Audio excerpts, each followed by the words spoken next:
Grocery prices have skyrocketed if you haven't noticed, and prepping food has become a long-term investment rather than just an act of peace of mind. So in this video, we're going to talk about how food inflation is occurring right now, why we need to prepare for it, and what the main causes of it really are.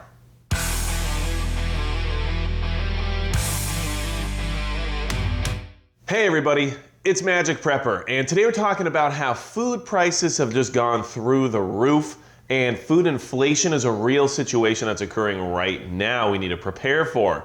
Prepping food, it used to be, I just wanted to make sure I had an insurance policy in order to feed myself and my family during some kind of an emergency scenario. Now it's turning into a long-term investment portfolio where you can actually see gains similar to the stock market in your food buckets. These food buckets are worth almost 10% more than they were when I put them together. So keep that in mind, because prepping isn't always just about the insurance factor of what you might need or have to deal with in an emergency. It sometimes is about getting in while you can, while things are still affordable, and putting it away until you get to the point where it becomes unaffordable. So if you're preparing for things like these food prices and the inflation of food to affect your ability to be better prepared, then hit the subscribe button below, because we need to keep talking about these things so we can stay ahead of the game and get as prepared as possible for what we all feel like might eventually come. Okay, so groceries in March of this year, 2021, were up 3.3% over the previous year in the sense of price. That means that since 2020, the price has gone up 3.3%, which would be, 3 cents per dollar. But if you think about that, that is still a decent amount of money that you're shelling out every time you hit the grocery store.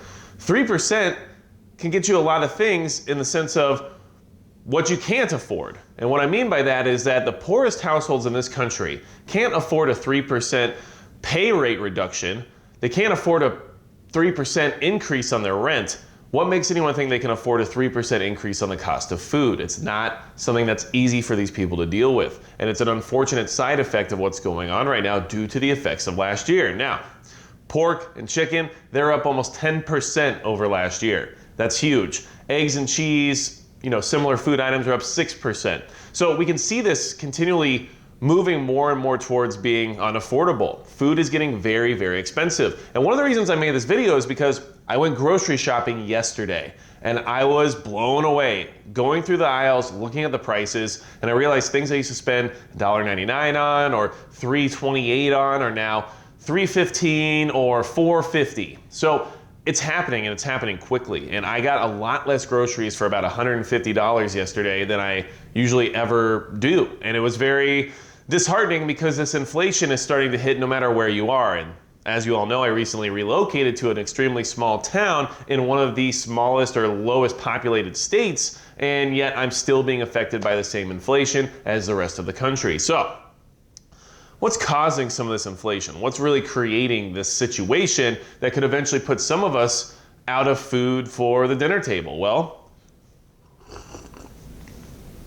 it's early and I still need to wake up a little bit. Okay, the causes root from a lot of different things, but they are as follows. Labor shortages is a huge part of this whole situation. Now, the labor shortages are due to the effects of last year. We all know what occurred there that forced people to either not come to work, not be at work, or have incentives to not return to work. And that's still an issue right now. In fact, many industries that were widely affected by last year have not been able to rehire or get a labor force back on board due to all the different policies and everything else that was put into place in order to help people is now starting to hinder these businesses coming back to life.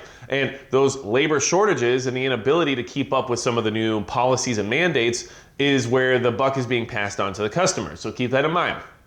Food's gonna be more expensive because the guy at the meat packing plant, the butcher, the guy in the distribution center, the guy who stocks the shelves in the grocery store, the cashier, all those people either had to be paid more to be incentivized to be at work and to come back to work, or they're doing less with more, and that's sometimes hard for people to accomplish. So more money is being paid in labor. Then you go over to gas prices, which we all know, especially right now after what just happened, that gas prices are on their way up, and they've been telegraphing this for a while. Oh, by summer there could be a gas shortage. Surprisingly, there's always a reason why. But here we are, gas prices are going to affect all of the logistics involving the grocery stores and affect the prices of all the food that's within them. Because if the trucking is more expensive for the food to get to the store, it's going to make the food more expensive, okay? The money spent on dividers, sanitizer, on masks and gloves and cleaning protocols and cleaning equipment and all the supplies needed to maintain proper sanitation during everything going on last year is a huge cost to all of these businesses, and they have to find a way to reciprocate it somehow. So that's also being plugged right into the food. So you can see that this isn't just a supply issue when it comes to food. Yes, the supply chain is broken in many ways. Yes, the demand is through the roof, which, of course, is hurting the supply. But these are all other factors that are actually tacking on that price tag that we don't want to see happen, but it is happening right now. And one of the biggest factors as to why food is going up very quickly is demand. And we all know that. Now this demand, some of it's artificial. And when I say that, what do I mean? Artificial demand created by stimulus money. Some people are spending a lot of money on food that they wouldn't have otherwise had. So the demand is huge. People are getting thousands of dollars put in their bank accounts, and they're going out and they're buying more and more food, which honestly, as preppers, is a great idea and a good strategy and something you should probably do, because stacking away buckets just feels good and gets you further and further prepared. And it is something that you should be doing right now. Look, there's nothing wrong with using that stimulus check to buy more food. There's nothing wrong with using your stimulus money to be better prepared. But just be aware that because of those situations being put into place, the food that's currently in these buckets is a lot more expensive now than it was when I bought it. Now, what's going to happen here? Well, first off, inflation is likely to keep going at least for the next 12 to 18 months, or at least that's what's being predicted.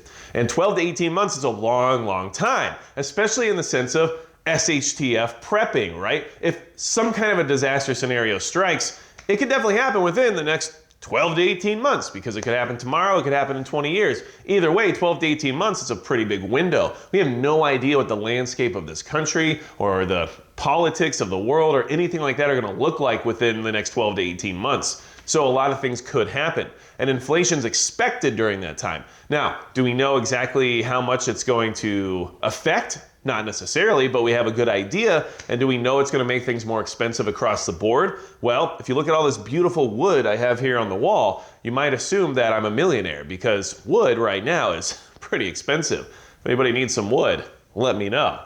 But actually don't. Anyway, I just want you guys to be aware that prepping food is important. It's a long-term investment, and right now we're being shown why it's so important to do and to try to get ahead of it before it keeps going up and up and up. Being able to eat when you suddenly don't have a paycheck, being able to eat when the lights suddenly shut off, being able to eat during any kind of emergency scenario will keep you and your family alive and keep morale to a level that is sustainable in the sense of survivability. That's extremely important for everybody you care about to be able to put some food in their mouth from time to time during a stressful scenario. So do what you can now. Keep prepping food. Don't stop. You got to keep prepping food. I believe I said this back in July of last year, sometime around there. Either way, I'm glad I haven't stopped, because the grocery store robbed me yesterday.